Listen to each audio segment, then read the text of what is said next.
Neteekateeka okukiikirira abakyala disitulikiti ya Mukono 2026. Leero tuzze mu kaweefube w'okuyonja ekibuga kya Kisoga mu Mukono South nga tukikoze okusooka okujjukira amazaalibwa ga Kabaka waffe awezezza emyaka 69. Ekirala okulaba nga tuleeta obuyonjo mu katale ak'ekisoga, akatale emmere bw'eva, akatale abantu bwe bakolera, ate kitukakatako ng'abakulembeze okulaba nga tuleeta obuyonjo eri abantu nga tukwataganye n'abakulembeze ab'enjawulo.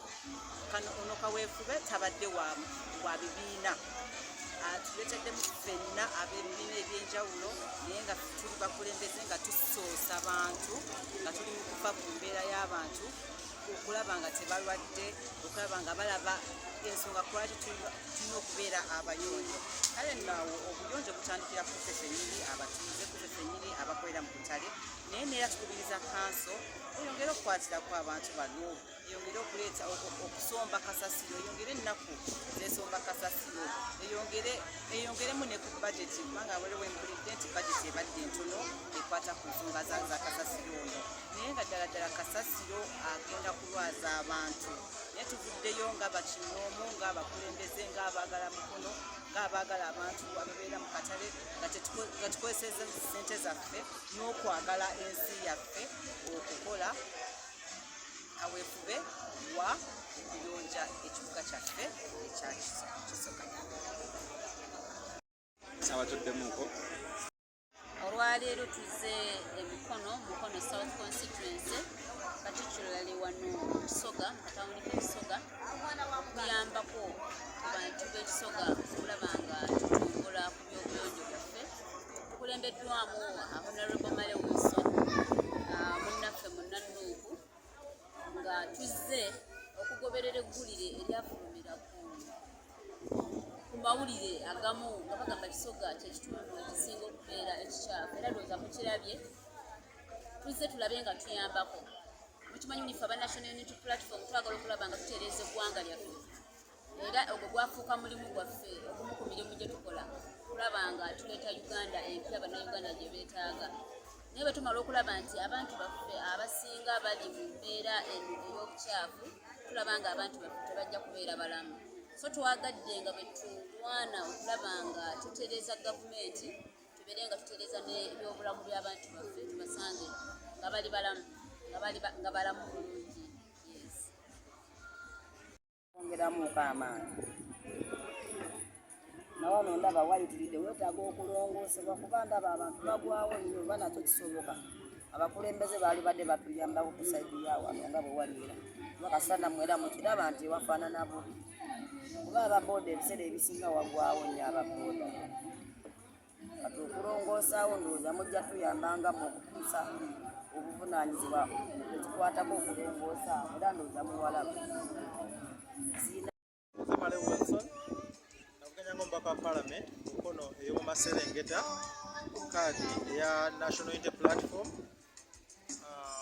Babegakawo mu bannamawulire mwalaga ekibuga kyaffe kino nti kyekisinga obukyafu mu ggwanga, era bwe ntyo nganze yali ayagala entebe y'obubaka bwa Parliament era akyajagala, nenjogezeganya n'abakungu ba gavumenti bonna, naye nga nabo bakaaba bukaabi. Nengenda ne mu kanso y'eggombolola lya Ntenjeru Kisoga Town Council nga naye ndagenda miliyoni 225 kwekuli emisaala gy'abakozi, kwekuli n'okukola emirimu gyonna nga kitegeeza buli mwezi balina miliyoni 22 n'ekitundu okuteekerateekera obulamu bw'abantu emitwalo 5 nga tebalina ssente.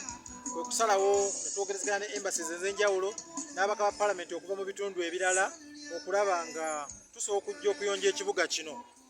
Obukyafu bulina endwadde bwe zireeta, n'olwekyo ne tusalawo ne twogezeganya n'ebitongole by'obwannakyewa nga Nama Wellness n'eddwaliro lya gavumenti erya Koja Health Center 4 okujja tuyonje ekibuga kino ate n'abantu bajjanjabwe. Era ensonga etuleese olwaleero nja kutandika n'okwebaza bannakisoga kubanga beenyigiddemu, nja okwebaza abantu b'Empigi abakulembedde omubaka waabwe omukyala Honorable Ted Nambooze kubanga nabo beenyigiddemu.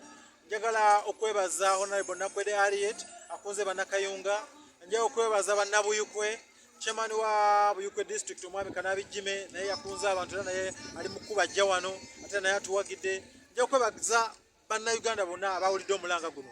Indeed ekibuga Kisoga kati waliwo kenkyukakyuka, ebisasiro bino mukyabiraba wane mabega wange naye obunaawongerera nsaba namoyo musigale nga mukyaliwo mujja bati mukyalaba kisasiro nakimu mu Kisoga.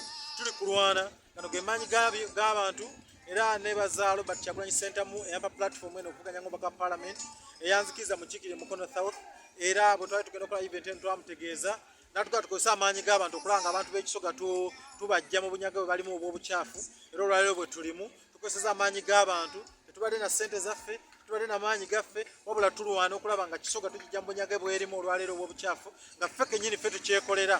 Tugamba nti ate 2026 banaatuwa omukisa tuyingira mu parliament tujja kumakinga sure nti Abuja Declaration yogera ku kuwaayo ebitundu 15 ku mbala y'obulamu eteekebwa mu nkola, ebibuga byaffe nga bino bibeere nga bina ssente z'akasasiro, nga mulimu ebicontainers ebikuŋŋaanya kasasiro, nga toilet abantu ze bagendamu nga nazo weeziri, mulabye wali ku kkubo toilet zajjula, mulabye wali siweegi bamutadde, abantu baffe bali vulnerable nnyo mu mbeera ebyobulamu. N'olwekyo tugenda kulwana nga bwe tusobola singa tuyingira parliament 2026 ekyo tukikoleko, naye nga tunayingira twala tukozesa omuwato ogwo guli mu ssemateeka mu nnyingo 79 okulaba nga tusakira nga tusikiriza baganda baffe okujja tulongoose ekibuga kyaffe, era tukyakunga bannayuganda bonna gye muli. Buli alina ekizibu wooli tolinda gavumenti, kubayo gavumenti eyinza oba nga eraga nti terina ssente, terina busobozi. Kozesa obusobozi obwo bw'olina obeere ng'ojjawo ekizibu ekyo. Abaganda baffe abasambe balina enjogera egamba nti gwe alina entono kikwateko, gwe alina ennene kijjeewo, gwe atyatyamu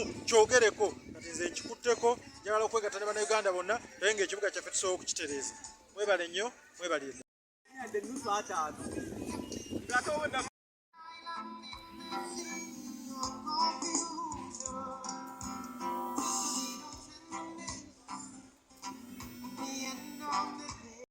eyitiridde okutonnya nga ekibuga tekyasobola kulongoosebwa naye ng'abadde tebakola bubi okugema lwakuba nti engubu ebadde esusse ne bw'obeeramu otuuka n'oba ng'osobola okwenyinyala okukwata mu bikasasiro naye nga kimukoze tekibadde kibadde kirungi.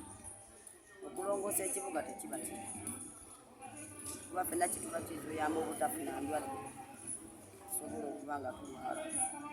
Ekibuga kibeerako era abakitwala be baba balina okuteekamu amaanyi, tosobola kuyingira mu mulimu ogutakukwatako.